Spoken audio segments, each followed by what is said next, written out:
WhatsApp বন্ধু, তোমরা সবাই কেমন আছো? আশা করি সবাই ভালো আছো। তো আজকে আলোচনা করবো আইপিএল আপডেট নিয়ে। আইপিএল এ কেকেআর দলে এমন 4জন প্লেয়ার রয়েছে যারা 2025-এ আবারও কেকেআর কে আইপিএল ট্রফি কিন্তু জিতিয়ে দিতে পারে নিজের ঘরের মাঠে। তো এখন কথা হচ্ছে সেই 4জন প্লেয়ার কে কে। তাছাড়া 2025-এ এমন একটা pace attack bowler Kolkata knight রাইডার্সের টিমে রয়েছে। সেই পেস অ্যাটাক বোলার কিন্তু 2025-এ কলকাতার হয়ে যখন খেলবে সে কিন্তু ঝড় তুলবে এবং তার সামনে যারা ব্যাটিং করতে আসবে আশা করছি তারা কিন্তু সেরকম একটা ব্যাটে বলে কিন্তু সংযোগ্য রাখতে পারবে না। তো কে সেই পেস অ্যাটাক সেইটা নিয়ে আজকের এই ভিডিওতে আমরা আলোচনা করবো। তো প্রথমেই বলি, কলকাতা নাইট রাইডার্স 2024-এ 6টি প্লেয়ারকে রিটার্ন করেছে, সেটা আমরা সবাই জানি। তো এখন কথা হচ্ছে কি, তার মধ্যে 2টি প্লেয়ার রয়েছে বিদেশি প্লেয়ার। তোমরা বুঝতে অবশ্যই পেরেছো, সুনীল নারিন এবং আন্দ্রে রাসেলের কথা বলছি, যারা দুজনই 2024-এ কেকেআর এ হয়ে যেরকম খেলা করেছে, যেরকম বোলিং করেছে, আন্দ্রে রাসেল কিংবা সুনীল নারিন এই দুজনই কিন্তু খুবই ভালো খেলেছিল 2024-এ কলকাতা নাইট রাইডার্স হয়ে। তো আশা করছি 2025-এ আবারও কলকাতা নাইট রাইডার্সের চ্যাম্পিয়ন্স ট্রফি আবারও জিতিয়ে দেবে এই দুজন। কেননা সুনীল নারিন যেরকম বোলিং করেছে, যেরকম ওপেনিং করেছে, যেরকম ব্যাটিং করেছে, সব দিক থেকে কিন্তু কলকাতা নাইট রাইডার্সের আমার মনে হয় সুনীল নারিন সব থেকে বেটার রয়েছে 2025-এ কলকাতা নাইট রাইডার্সের চ্যাম্পিয়ন্স হওয়ার দিক থেকে। তাছাড়া আন্দ্রে রাসেল আমরা দেখেছি 2024-এ কলকাতা মানে কেকেআর নাইট রাইডার্স তারা কিন্তু তাদের হয়ে কিন্তু আন্দ্রে রাসেল যেরকম বোলিং করেছে, যেরকম ব্যাটিং করেছে, মানে কি বলবো, যখন খেলার রায় দেখছে যে রান হচ্ছে না সেই সময় কিন্তু আন্দ্রে রাসেল ব্যাটে এসছে এবং ঝড়ের মতো কিন্তু গতির মতো ভাই কি বলবো রান করেছে, বোলিংও সেরকম করেছে, দেখছে যে উইকেট পড়ছে না সেরকম ভাবে বল করেছে, বল করে উইকেটও নিয়েছে। তো আমার মনে হয় 2025-এ আবারও কিন্তু আন্দ্রে রাসেল ঝড় তুলতে চলেছে। তো দেখা যাক 2025-এ এই দুই চাস্তু ভাই কিরকম একটা বোলিং করে, কিরকম একটা ব্যাটিং করে, সেইটা কিন্তু ওদের দিকে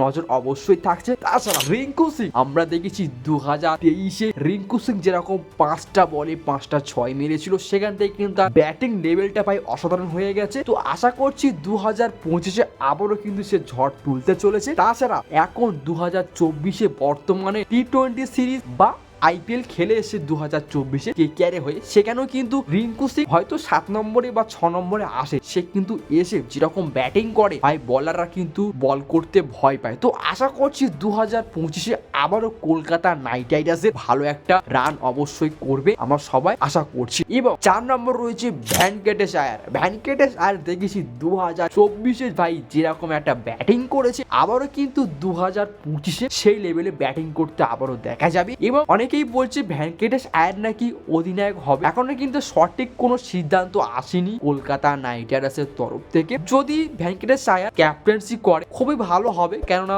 মোটামুটি একটা অভিজ্ঞতা রয়েছে বলে আমার মনে হয়। তো দেখা যাক কাকে ক্যাপ্টেন্সি করে। এবং ভ্যানকেটেশ আয়ারকে কিন্তু 23 কোটি টাকা দিয়ে কিনেছে কলকাতা নাইট রাইডার্স। তো ওকে অবশ্যই বসিয়ে তো রাখবে না, ওকে অবশ্যই 2025-এ 3 নম্বর ব্যাটিং হিসেবে কিন্তু অবশ্যই নামছেন এবং ভালো একটা রান অবশ্যই করবে আমার মনে হয়। এবং 5 নম্বর রয়েছে পিএস অ্যাটাকের দিক থেকে উমরান মল্লিক। উমরান মল্লিক কিন্তু একটা ইন্টারভিউতে বলেছে, আমাকে 2023-এ 24-এ ইনজুরি ছিল, মোটামুটি ইনজুরি ছিল, সেই সময় সে খেলা করতে পারিনি এবং যখন ইনজুরি তার সেরে গিয়েছিল তখন সে হায়দ্রাবাদের হয়ে কিন্তু খেলতে নেমেছিল, একটা মতো ম্যাচ খেলেছিল এবং সে এক ওভারে মাত্র 15 মতো কি 16 মতো রান দিয়েছিল ব্যাটারকে। তো এখন কথা হচ্ছে সেই ম্যাচের পরে উমরান মল্লিককে কিন্তু আর বোলিং করতে দেয়নি হায়দ্রাবাদ। এবং কিছুদিন আগে একটা ইন্টারভিউতে বলেছে যে আমি যতটা চেষ্টা করব 2025-এ কলকাতা নাইট রাইডার্সের হয়ে কিন্তু আমি ভালো একটা বোলিং অ্যাটাক করব, ভালো একটা পেস অ্যাটাক অবশ্যই নিয়ে আসবো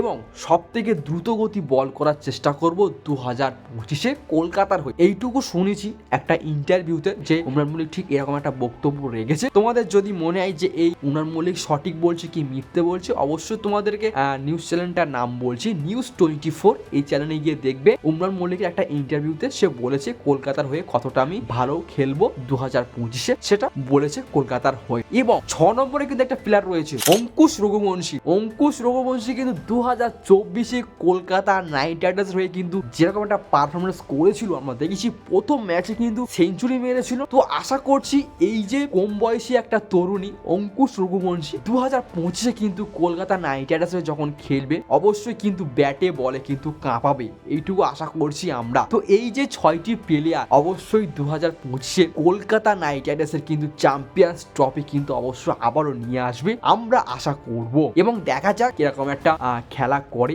এই যে 6টি প্লেয়ারের নাম বলেছি অবশ্যই কিন্তু 6টি প্লেয়ার সবই প্লেইং 11-এ কিন্তু জায়গা পাক্কা হবে। তো দেখা যাক কিরকম খেলা করে। তো এই ছিল কলকাতা নাইট রাইডার্সকে নিয়ে 2025-এ ছোট্ট একটা আলোচনা। যদি ভিডিওটা ভালো লেগে থাকে অবশ্যই ভিডিওতে একটা লাইক করবেন এবং চ্যানেলকে অবশ্যই সাবস্ক্রাইব করবেন এবং পাশে থাকা বেল আইকনকে অবশ্যই অন করে দিয়ে আমাদের সাথে থাকবেন। দেখা হচ্ছে নেক্সট আর একটা এরকম ভিডিওতে। ততক্ষণ পর্যন্ত ভালো থাকবেন, সুস্থ থাকবেন, টাটা, বাই বাই।